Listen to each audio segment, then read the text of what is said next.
जैसे हमारी बॉडी को चलाने के लिए अलग अलग ऑर्गन्स होते हैं, उनका अपना अपना काम होता है। जैसे आंख का काम देखना होता है, कान का काम सुनना होता है, वैसे ही हमारी गवर्नमेंट को चलाने के लिए अलग अलग ऑर्गन्स बनाए गए हैं, उनका अपना अपना काम होता है। तो चलिए देखते हैं, आज का टॉपिक है ऑर्गन्स ऑफ गवर्नमेंट। तो मेन जो ऑर्गन होते हैं वो ये लिखे हुए हैं, एक है लेजिस्लेचर, एग्जीक्यूटिव और जुडिशरी। ये तीनों सबको पता होते हैं, लेकिन लोग कंफ्यूज कहाँ होते हैं कि इन तीनों का काम क्या होता है, लेजिस्लेचर का काम क्या होता है, एग्जीक्यूटिव का काम क्या होता है, जुडिशरी का काम क्या होता है। लोग कंफ्यूज हो जाते हैं कि लॉस कौन बनाता है, लोग कंफ्यूज हो जाते हैं कि लॉस जुडिशरी बनाती है या एग्जीक्यूटिव बनाती है, लेजिस्लेचर बनाते हैं। तो आज इस कंफ्यूजन को हम दूर करेंगे आज की वीडियो में। तो चलिए वीडियो स्टार्ट करते हैं। तो आज की वीडियो में हम ये तीनों को साथ में समझेंगे और तीनों का अपना अपना काम देखेंगे। तो लेजिस्लेचर का सबसे मेन काम होता है मेक्स लॉ फॉर कंट्री के लिए कानून बनाने के। देखो, हमारा संविधान बना के संविधान सभा ने संविधान बना के रख दिया है, उसमें लॉस कानून बना दिए गए हैं। तो उनके आधार पर हम पार्लियामेंट में बैठते हैं, पार्लियामेंट में हम जो चुनते हैं एमपीज को, वो यहाँ पर डिस्कशन करते हैं, जो बिल्स हैं वहाँ पर लाते हैं, यहाँ पर बिल लाए जाते हैं लोकसभा में, राज्यसभा में, और इनको पास करके लॉस बनाए जाते हैं। तो इस प्रोसेस को लेजिस्लेचर डील करता है, ठीक है। तो इसका मेन काम क्या होता है, एक तो लॉस बनाना कंट्री के लिए, अप्रूव बजट, जो बजट से जो गवर्नमेंट अपने खर्चे करती है उन सबको भी पास करना, policies banana, represent the will of the people. तो देखो, ये पार्लियामेंट में जो एमपी होते हैं वो कौन भेजता है, हम ही तो इलेक्ट करके इनको भेजते हैं, ठीक है। इलेक्शन के थ्रू हम इनको यहाँ पर भेजते हैं ताकि ये हमारे लिए काम कर सकें, जनता के लिए काम कर सकें, देश के लिए काम कर सकें। तो देश के लिए लॉस बनाने का काम एमपी करेंगे पार्लियामेंट में। अलग अलग दोनों के लिए होगा, राज्यसभा और लोकसभा। तो लोकसभा का अपना काम होता है, लोकसभा में बिल आया तो वहाँ से पास किया, फिर राज्यसभा में पास हुआ, फिर जाके प्रेसिडेंट के पास जाता है, उनकी असेंट मिलती है और ये लॉ बन जाता है। बिल से डायरेक्ट एक्ट बन जाता है, एक्ट से लॉ बन जाता है, ठीक है। ये होता है लेजिस्लेचर का काम। अब एग्जीक्यूटिव का काम क्या है, एग्जीक्यूटिव का काम ये है जो लॉज बनाए गए हैं, ठीक है। अब ये लॉ बना तो दिए, इनने तो पेपर वर्क कर दिया, लेकिन अब इनको इम्प्लीमेंट कैसे करेंगे, इनको ग्राउंड लेवल पर इम्प्लीमेंट कौन करेगा, तो ये इसका काम होता है एग्जीक्यूटिव। तो ये एग्जीक्यूटिव ही पूरा काम करते हैं। तो एग्जीक्यूटिव का काम क्या है, इम्प्लीमेंट्स एंड इन्फोर्सेस लॉस। जो भी लॉ बनाए गए हैं इनको ये इम्प्लीमेंट करेंगे ग्राउंड लेवल पे। Run administration and welfare schemes, ये इनके काम होते हैं। तो अब एग्जीक्यूटिव में सबसे ऊपर कौन आता है, राष्ट्रपति, ठीक है, प्रेसिडेंट, ठीक है। प्रेसिडेंट एग्जीक्यूटिव में आते हैं, यहाँ पे भी प्रेसिडेंट पार्लियामेंट का हिस्सा होते हैं, लेकिन वो यहाँ पे भी आते हैं और एग्जीक्यूटिव में भी आते हैं। तो एग्जीक्यूटिव के जो हेड होते हैं, जो मेन होते हैं, वो होते हैं प्रेसिडेंट। इनके बाद कौन कौन होते हैं, जो ब्यूरोक्रेट्स होते हैं वो सब होते हैं, जो आईएएस आईपीएस जितने भी गवर्नमेंट सर्विस में होते हैं वो सब एग्जीक्यूटिव का काम होता है, ये सब इनका देखते हैं। और काउंसिल ऑफ मिनिस्टर्स, ठीक है, यहाँ पर ये पार्लियामेंट में बैठते हैं। ये काउंसिल ऑफ मिनिस्टर कौन है, यही एमपी हैं। तो इनका इंडिविजुअल काम भी एग्जीक्यूटिव का होता है कि भाई ये लॉ को इन्फोर्स करने का काम करवाएं, ठीक है। और जितने भी गवर्नमेंट ऑफिशियल होते हैं सब ये एग्जीक्यूटिव में आते हैं। इनका काम होता है लॉ को इन्फोर्स करना, लॉ को ग्राउंड लेवल तक पहुंचाना और लोगों को वहां से इस लॉ का फायदा ले पाएं, ठीक है। अब है जुडिशरी। जुडिशरी का काम क्या होगा, देखो, एक ने लॉ तो बना दिया, एक ने इसको इन्फोर्स भी कर दिया, लेकिन अब कैसे पता चलेगा कि ये लॉ जो बनाया गया है वो सही है कि नहीं है, ठीक है। ये प्रोसेस से बन के आता है कि भाई यहाँ पर एक प्रोसेस होती है पार्लियामेंट में कि लोकसभा में, राज्यसभा में डिस्कशन होगा। लेकिन कभी कभी ऐसा होता है कि भाई मेजोरिटी गवर्नमेंट है, उसने ज़बरदस्ती कोई कानून पास कर दिया, कोई लॉ पास कर दिया। अब इनको क्या है, एग्जीक्यूटिव का काम क्या है भाई, इन्फोर्स करना। अब तुमने जो भी लॉ बनाया है, लेकिन इनका काम इन्फोर्स करने का है, सही हो या गलत हो, एग्जीक्यूटिव उस लॉ को इन्फोर्स करेंगे। लेकिन अब इसको देखेगा कौन कि भाई ये गलत है, कि रिव्यू कौन करेगा, तो रिव्यू करने का काम होता है जुडिशरी का।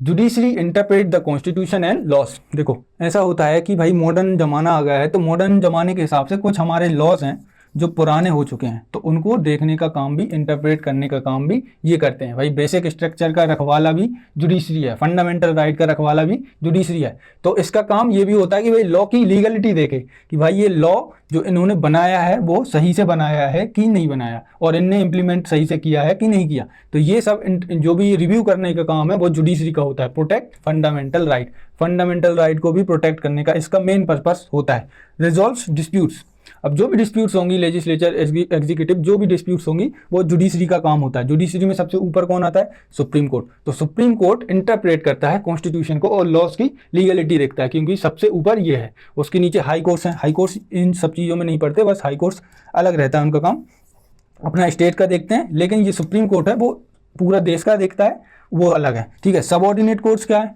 जो नीचे के कोर्ट्स होते हैं वो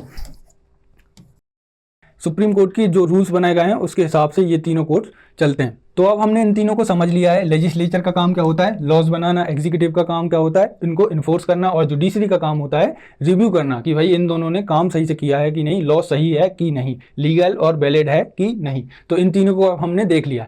तीनों अपने अपने जगह पर सेपरेटली काम करते हैं कि भाई लेजिस्लेचर का काम है लॉ बनाने का, तो वो सिर्फ लॉ बनाएगा। एग्जीक्यूटिव का काम क्या है, इन्फोर्स करना। ऐसा नहीं है, देखो हमारी बॉडी में यदि आंख सुनने का काम करने लगे और कान देखने का काम करने लगे तो आदमी सीधा ना चल के यहाँ चलेगा।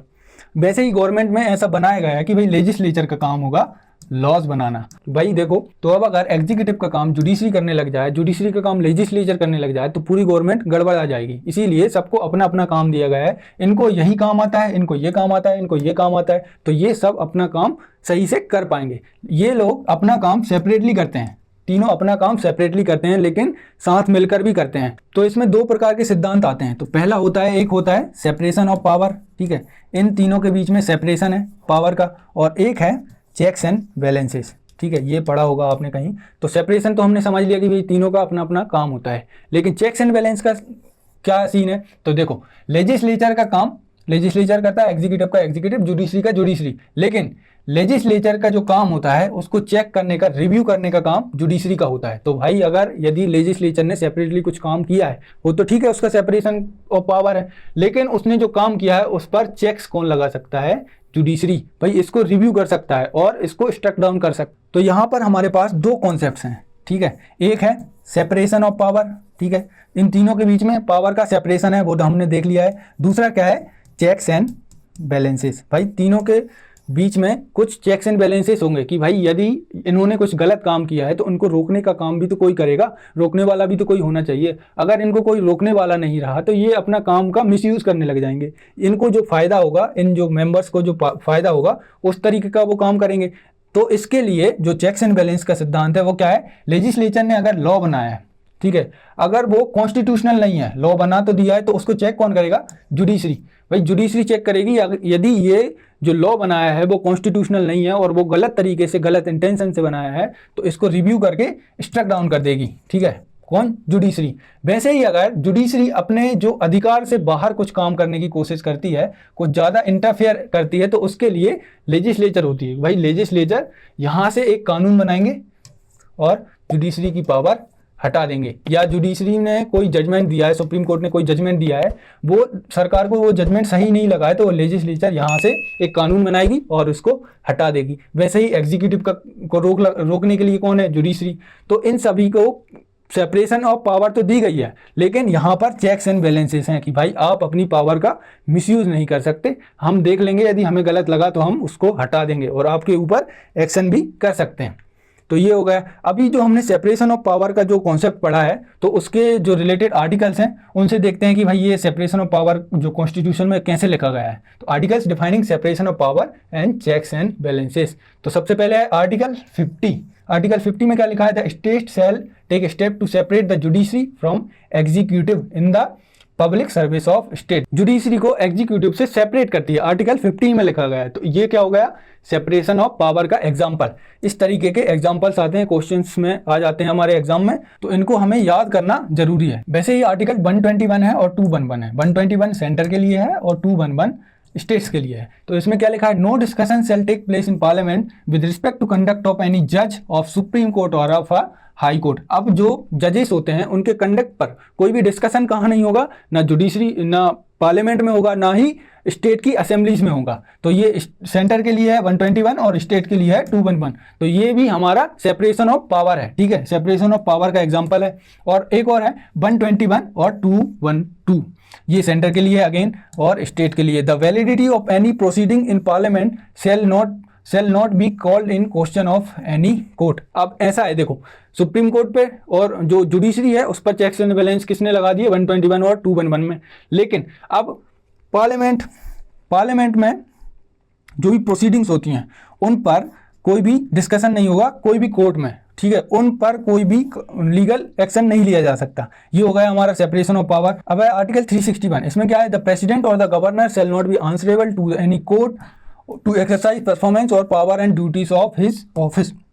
अब इसमें क्या है, इसमें डायरेक्टली एग्जीक्यूटिव को जुडिशरी से और पार्लियामेंट से, तीनों से अलग कर दिया है। तो आर्टिकल 361 है, ये separation of power, checks and balances मैंने समझा दिए हैं कि भाई देखो, अगर किसी ने अपने अधिकार से ज़्यादा कुछ कर दिया या अपने अधिकार में रहकर कुछ गलत उसका फ़ायदा उठाया है तो जुडिशरी है उसको देखने के लिए, रिव्यू करने के लिए। और जुडिशियल रिव्यू जो होता है वो बड़ी पावर होती है जुडिशरी के पास। तो आजकल जुडिशरी अच्छे खासे स्टेप्स ले रही है इसके लिए, जुडिशरी इसके लिए अच्छे खासे स्टेप्स ले रही है कि भाई लेजिस्लेचर और एग्जीक्यूटिव सही ढंग से काम कर पाएँ। तो आज की वीडियो में बस इतना ही। तो आज की वीडियो में हमने पढ़ा कि जो हमारी गवर्नमेंट होती है उसको चलाने का काम कौन करता है। उसके 3 ऑर्गन्स जो होते हैं वो मेन होते हैं, लेजिस्लेचर, एग्जीक्यूटिव और जुडिशरी। तीनों का काम अपना अपना अलग होता है। इसमें 2 कॉन्सेप्ट हैं, एक है सेपरेशन ऑफ पावर का और एक है चेक्स एंड बैलेंसेस का। तो सेपरेशन हमने देखा है कि सब अपना अपना काम अलग अलग करते हैं, कोई इंटरफेयर नहीं करेगा। लेकिन चेक्स एंड बैलेंस ये है कि कोई अपना काम का मिसयूज़ करेगा, अपनी पावर्स का मिसयूज़ करेगा तो उसके लिए दूसरा बैठा है। ठीक है, तीनों के पास अपने अपने चेक्स एंड बैलेंसेस की पावर है। तो ये हमने आज की वीडियो में पढ़ा। तो मिलते हैं नेक्स्ट वीडियो में। थैंक यू, जय हिंद।